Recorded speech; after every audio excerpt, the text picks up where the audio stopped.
When I say the word teleportation, what comes to mind? Maybe it's the transporter from Star Trek instantly beaming the crew down to a planet, or the time-traveling TARDIS of Doctor Who. In science fiction, teleportation is an expedient device to deliver people from one place to another with no time wasted on the journey. But quantum teleportation, well, that's something dramatically different and entirely real. I'm Janna Levin, and this is The Joy of Why, a podcast from Quanta Magazine where I take turns at the mic with my co-host, Steven Strogatz, exploring some of the biggest questions in math and science today. Quantum teleportation is the power to disappear from one location and appear at another without traveling in between.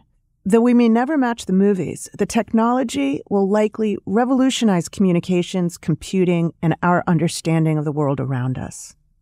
Today, we're joined by one of the leading experts on quantum teleportation. John Preskill is a professor of theoretical physics at the California Institute of Technology and the founder and current leadership chair of the Institute for Quantum Information and Matter. His research has explored particle physics, quantum field theory, and quantum aspects of the early universe and black holes. His current work applies this research to intractable problems in quantum computing and information. John, welcome to The Joy of Why. Glad to be here, Janna. Glad to have you.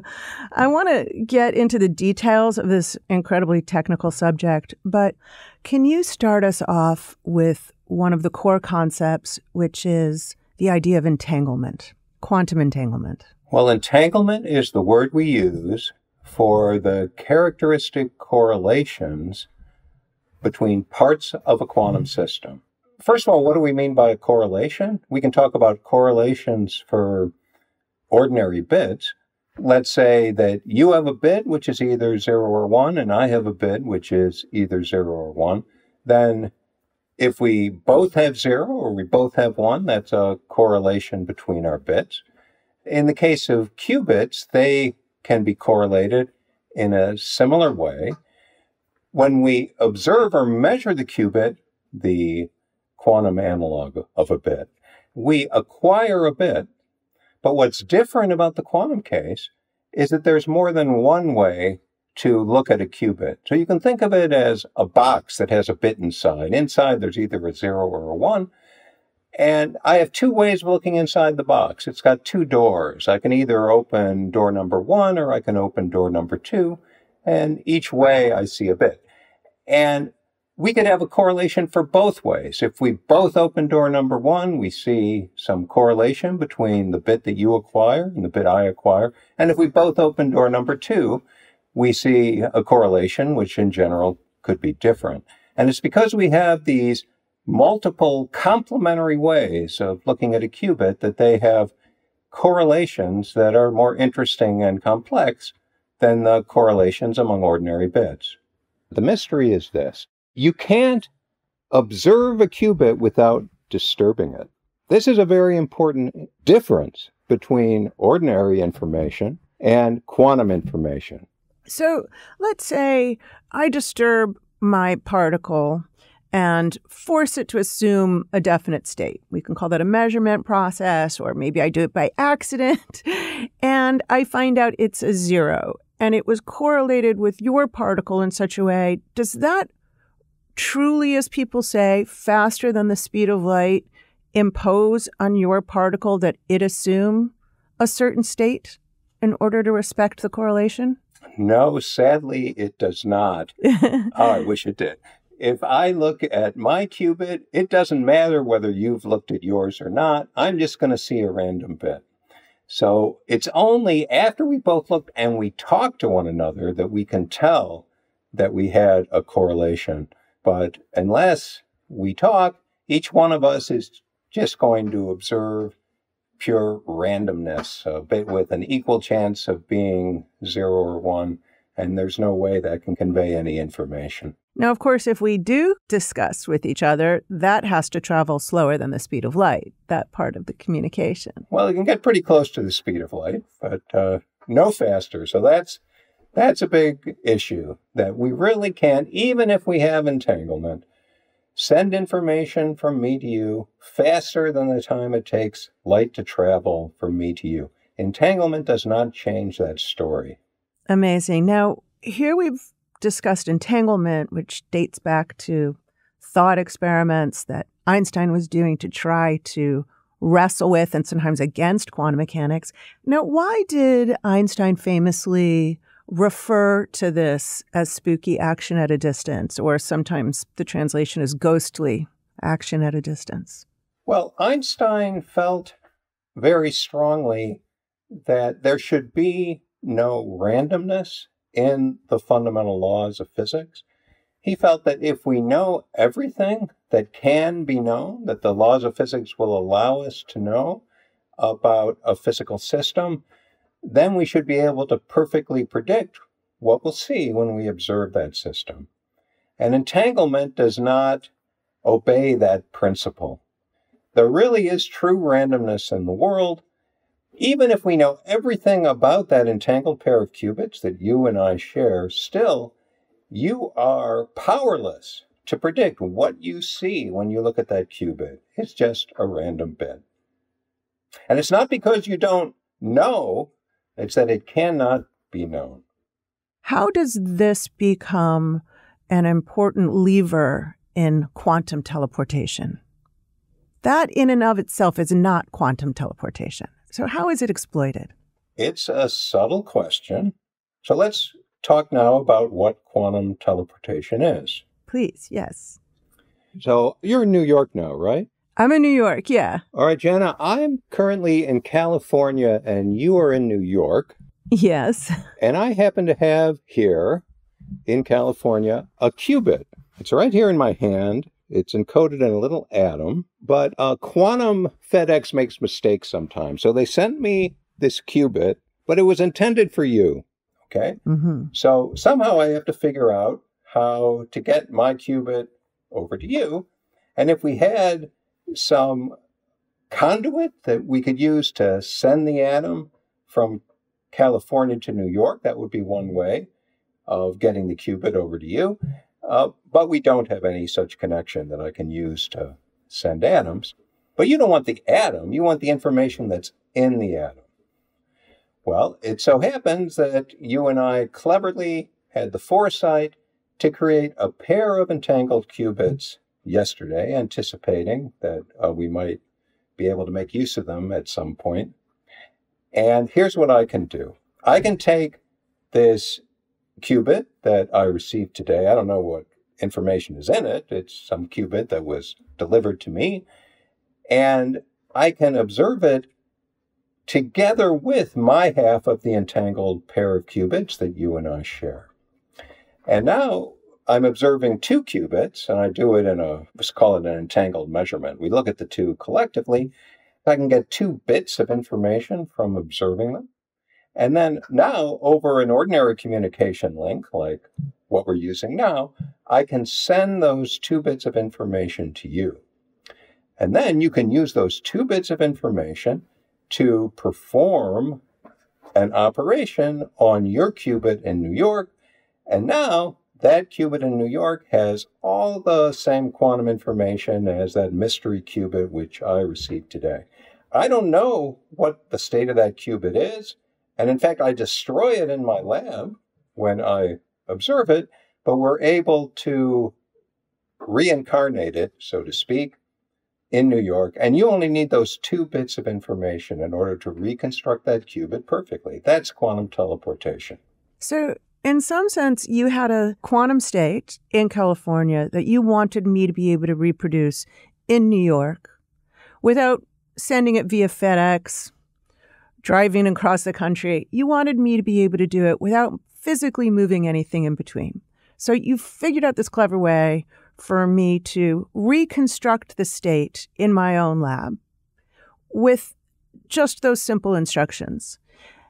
And in that sense, it teleported. It disappeared on your end because you destroyed the state in the process of trying to find the information you needed to convey to me. But it reappeared in my lab once you did convey the information. Did I miss something crucial in that paraphrasing? Well, I think there are a few things to amplify in what you said. First of all, I don't quite agree with your statement that I didn't send anything physical to you. In fact, I did. I sent you 2 bits of information. Oh, you did send me information across the internet. And I can't do that without sending something physical. Agreed. Maybe it was photons, which went through an optical fiber from California to New York. And that communication between us was actually necessary for this to work. Mm-hmm. But it's not enough. It's a funny thing about qubits. If I want to prepare a state of a qubit, I need a lot of information. You can sort of geometrically visualize a qubit as like a little arrow pointing in a 3-dimensional space, like the surface of the Earth. And if I want to tell you how I prepared the qubit, I'm picking a point on that globe. So I have to give you the latitude and the longitude to very high precision to tell you precisely how that qubit was prepared. So in a sense, there's a lot of information that goes in, but very little comes out because when you observe it, you just get 1 bit. So that 1 bit isn't going to tell you how to put the qubit, so to speak, on the globe at some definite latitude and longitude. So that's why teleportation is remarkable, because I only sent you those 2 bits, and that was enough for you to reconstruct it perfectly. It's the 2 bits together with the entanglement that we shared, which we had the foresight to prepare yesterday. Right. So that's a big difference. That's amazing. Now, you are sending me information physically, either internet or light signals or however you're sending them to me, but somehow I'm getting more information because of the entangled setup that we agreed on. So it's not as though you had your IKEA desk and I needed some information on how to build mine and you smashed yours to pieces to figure out how it was assembled. You'd still have to tell me every little bit of information. So there's something fundamentally different about the quantum process from the classical process. What's the advantage of that? Why is it so exciting? What's the big deal? Well, first of all, Janna, you and I are theoretical physicists, so, it doesn't take much to get us excited. Absolutely. But what is it useful for? That's a good question. So let's suppose we want to distribute entanglement around the world. It sounds pretty cool, right? We took for granted that you and I could share entanglement between California and New York, and we didn't talk about how we managed to do that. Mm-hmm. In fact, we don't know how to do that right now with the technology that currently exists. There's no reason why we can't in principle, but for practical reasons, with the technology we currently have, we can't send a qubit from California to New York and have it arrive undamaged. The best way we have to send qubits is by sending photons through optical fiber. And optical fiber has losses. So if you try to send a qubit 100 kilometers, it has only about a 1 chance in 50 of making it without disappearing. And if I tried to send it 1,000 kilometers, which still isn't enough to get to New York, there's almost 0 probability it'll make it. So how can we share entanglement? Well, we think we're going to do it by using teleportation. It sounds a little circular, right? Because we need entanglement to do teleportation. But here's the idea. I can send a qubit, say 10 kilometers, or 50 kilometers with a pretty high probability of success. That's still pretty good. Yeah, that's not too bad. But now, let's suppose I want to get all the way from California to New York. So what I do is I introduce lots of little nodes along the way where we're going to sort of connect the quantum communication. Mm-hmm. So let's imagine we're trying to get from A to C, and what we do is we share entanglement between A and B and between B and C. And then we have a way of making a measurement at B of the 2 halves of these entangled pairs. We call it entanglement swapping. Mm-hmm. You do a measurement of the 2 qubits at B, and then you tell A and C, oh, here's the measurement result I had. Now A and C can share entanglement, okay? In effect, we're extending the range of the entanglement. It's a variant on teleportation. And I haven't told you the whole story yet, because if the entanglement from A to B isn't so good and the entanglement from B to C isn't so good, we can take lots of entanglement pairs that are kind of noisy and imperfect, and there's a way to distill them down to fewer entangled pairs which are much higher quality. And by doing that repeatedly, we can make a connection between California and New York, and then we can use it for whatever we want. We might use it to develop that shared key that we know is private, or we might use it to send quantum information.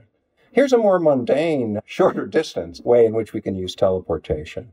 If we have two chips in a quantum computer and we want to send quantum information from one to the other, the way we can do it is by establishing entanglement between the two chips and then using teleportation to send information from one to the other. And that's probably going to be essential for scaling up quantum computing to large systems that can solve really hard problems. So you really are talking about technologies. I'm aware that you recently did some groundbreaking for a new center at Caltech, the Center for Quantum Precision Measurement, I believe it's going to be called. That's correct. Yeah, you've been doing your research. Yeah. And is that geared partly towards advancing technologies? As you said, you are a theoretical physicist. This is what some people have said, the surprising usefulness of useless ideas. But are you geared towards advancing technologies with a center like that? Or are you looking to revolutionize really our fundamental understanding of quantum mechanics, or both? We can't really separate those things. Science and technology advance together. As our science gets more sophisticated, we develop better technologies, and that enables new discoveries. When science advances, it's through a combination of new ideas and new technologies. So I'm interested in quantum computers, for example, and there are reasons to expect that eventually that'll have a big practical impact on society. Mm-hmm. But it's also a wonderful instrument for scientific discovery. So at the Center for Quantum Precision Measurement, yes, we'll be developing technology, but with an eye on better measurement strategies that exploit properties like quantum entanglement, which will allow us to measure things with greater precision and less invasiveness. Everybody wants to measure things better, and quantum strategies can help us to do measurements that wouldn't otherwise be possible. That's really the intellectual theme of that center. Yeah, and everyone wants to control information better, faster. Well, everybody understands information is important, and what quantum information will be used for and where the big practical impact will be, there's still a lot of open questions about that. But we can anticipate that with quantum information, with quantum computing, using quantum entanglement for measurement, we'll be able to do things that we couldn't do before. And that's going to have a practical impact eventually. Do you foresee that practical impact extending to our everyday lives? Eventually, I do expect that. We don't know for sure how that impact will be felt. In the case of quantum computing, the best idea we currently have, and it's an old idea which goes back over 40 years to Richard Feynman, is that we can use quantum computers to understand more deeply how quantum systems behave. Physicists like us understand that that's interesting. But it's also important because it can enable the discovery of new types of materials with useful properties, new types of chemical compounds, perhaps including pharmaceuticals and so on. And all that eventually does affect people's everyday lives. And with quantum measurement as well, I think quantum technology is really going to touch everything in science eventually. Let's say in biology and medicine, we'd like to be able to observe what's going on inside cells non-invasively and with higher sensitivity, and that's going to be important for therapies eventually, and it'll also be important for understanding biological science more deeply. There's also a place for quantum teleportation and understanding the fundamental nature of gravity, which I know has been a central area of your research. How could entanglement possibly play a role in things so big and lumbering as black holes? For me, this is one of the most exciting things about quantum information, is that it's giving us fresh ways of thinking about other fundamental questions, including in condensed matter physics, where we're trying to understand highly entangled states of quantum matter, and in gravitational physics. This story goes back a long way to 1935, when two famous papers appeared in the Physical Review. One of them by Einstein and Rosen was about the observation that we can find solutions in general relativity to Einstein's equations, which describe space-time, in which there's a wormhole in space. This wasn't understood so well at the time, but really the solution describes two black holes, which have a shared interior, a kind of wormhole connecting the inside of these two black holes. And the paper by Einstein, Podolsky, and Rosen was about quantum entanglement and the peculiar way in which it allows systems to be correlated with one another in a way that we can't describe in terms of classical information. And what we've come to appreciate in the last 10 years, these two phenomena, quantum entanglement and wormholes in space, are closely related to one another. In fact, they can be viewed as two ways of describing the same thing. This is a common thing in physics and very empowering. If we have two different ways to describe the same phenomenon, which look very different from one another, but describe exactly the same physics, that can empower us to get a deeper understanding. And so what we appreciate now, and which we can say pretty explicitly in the version of quantum gravity that we understand best, is that if two black holes become very highly entangled with one another, they will be connected by a wormhole in space. Alice could have her black hole and Bob could have his, and if they're entangled with one another, it means that Alice and Bob could both jump into their black holes and then they could meet and perhaps have a relationship for a while, although they'd be doomed like Romeo and Juliet to hit the singularity and be destroyed.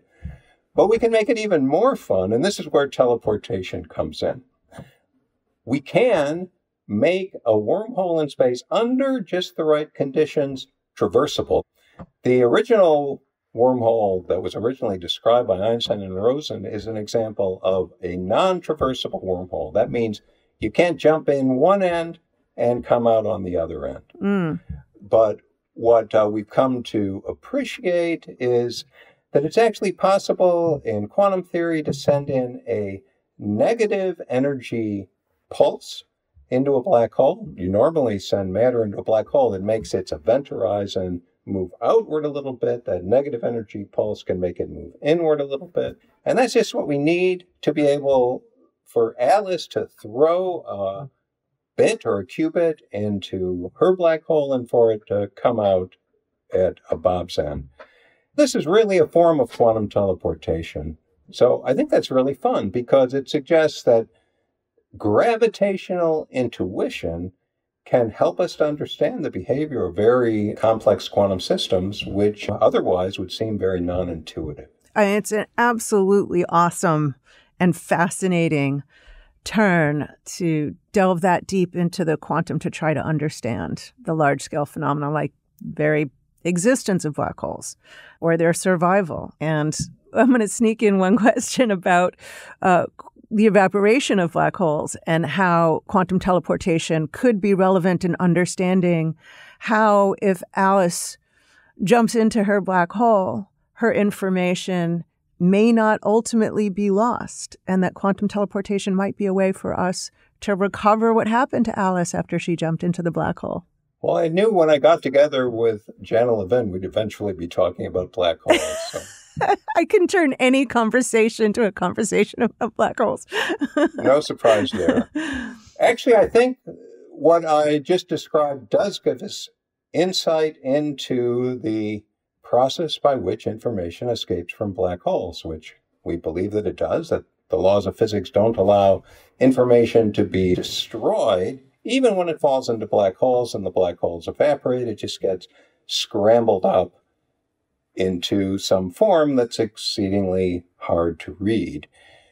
There's some kind of violation of locality. This is one of the most fundamental principles in physics. We referred to it earlier, that information can't travel faster than the speed of light, but in some sense, to get out of a black hole, by definition, information is traveling faster than light. Light is trapped inside, information gets out. And what that indicates is that the notion of causality, the way we usually think about it, that there's a speed limit on how fast information can travel, is not rigorously true under all circumstances. That principle can be violated.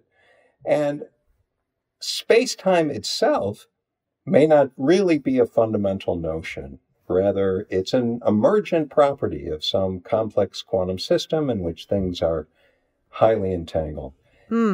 So how is it that we think under normal circumstances that this notion of causality seems to be so rigorously satisfied? Well, I think we have an answer for that, and it's quite interesting that it connects with quantum computing. We think it's possible to violate causality, to send information faster than light, but in order to do so requires a quantum computation of the sort that you might do on a quantum computer, which is so complex and so powerful that we'll never be able to do it in practice. So we should be able to rip apart the space in between me in California and you, Janna, in New York. In principle, we can. In practice, it's so exceedingly hard to do it. It would require such a powerful computation that no one will ever succeed. Remarkable. Now, John, you've spent a lot of your life trying to understand some of the most elusive and challenging concepts in quantum theory. What is it about the study of theoretical physics and quantum teleportation that brings you joy? Well, I'm pretty easy to entertain, so lots of things bring me joy, but both questions and answers can bring one joy. Ideas that, you've never heard before and you realize are deep and fascinating can bring joy. So when I first appreciated that we can, theoretically, and I think eventually in practice, build quantum computers that are so powerful that they'll be able to solve problems that we'd never be able to solve if this were a classical world. That was kind of one of the happiest moments to encounter such a deep and interesting idea, and thinking about that eventually led me to change the direction of my own research. Such beautiful stuff. We've been speaking with Caltech theoretical physicist John Preskill about the incredible nature and potential applications of quantum teleportation. John, thank you so much for being with us today. I had a great time, Janna. Thank you. Me too. It's always fun to talk. Till soon.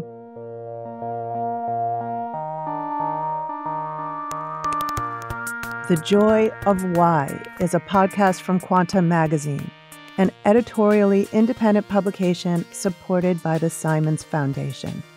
Funding decisions by the Simons Foundation have no influence on the selection of topics, guests, or other editorial decisions in this podcast or in Quanta Magazine.